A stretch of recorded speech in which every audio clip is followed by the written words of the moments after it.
Washing machine use பண்ண ஆரம்பிச்சதுக்கு அப்புறம் கரண்ட் பில் எவ்வளவு வந்திருக்குதுன்னு சொல்லி கேட்டீங்க. நாங்களே ரொம்ப பயந்துட்டு தான் இருந்தோம். இந்த டைம் வந்து கரண்ட் பில் ரொம்ப அதிகமா வந்துருமோன்னு. ஏன்னா அதுக்கு முன்னாடியே 400 ரூபாய் 500 ரூபாய் அப்படி வரும்.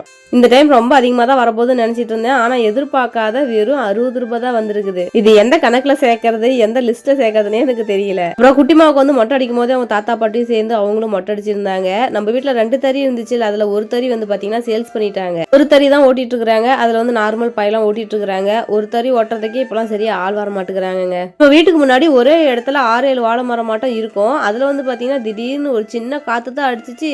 தொப்பு தொப்புன்னு 3 வாழை மரம் நல்லா வேரோட சாஞ்சு போச்சுங்க. பக்கத்துல போய் பார்த்தா தான் தெரியுது அதோட வேர் வந்து அதிகமா இல்ல. மண்ணுல வந்து அதிகமா வேர் பிடிச்சே இல்ல. அதனால தான் சின்ன காத்துக்கே அது தாங்காம சாஞ்சு போச்சு. சரி அந்த மரத்தை விடணும், அதுல இருக்கிற வாழைத்தண்டை எடுத்து சமைச்சிடலாம்னு சொல்லிட்டு போய் எடுத்தனா ஜெய்குட்டி வந்து அம்மா நான் செய்யறமான்னு சொல்லிட்டு வந்து 2 மட்டையை தான் எடுத்திருப்பான். அதுக்குள்ளே அதுல கத்தியை சொருவி கத்தியை உடைச்சிட்டாங்க. எப்பயுமே வீட்டுல வாழை மரத்துல அந்த வாழைத்தண்டு எடுக்கிறவெல்லாம் ஜெய்குட்டி தான் செய்வான். சந்தைக்கு போறோம்ல அங்கெல்லாம் போய் பார்த்தா சின்ன சின்ன வாழைத்தண்டா வச்சு 10-10 ரூபான்னு சேல்ஸ் பண்றாங்க. சரி நம்ம வீட்டுல இருக்கிற வாழைத்தண்டை விடுவேன்னு சொல்லிட்டு அதையும் எடுத்தாச்சு. எனக்கு வாழைத்தண்டு பொரியல் ரொம்ப பிடிக்கும். யாருக்கெல்லாம் வாழைத்தண்டு பொரியல் பிடிக்கும்னு சொல்லிட்டு கமெண்ட் பண்ணுங்க.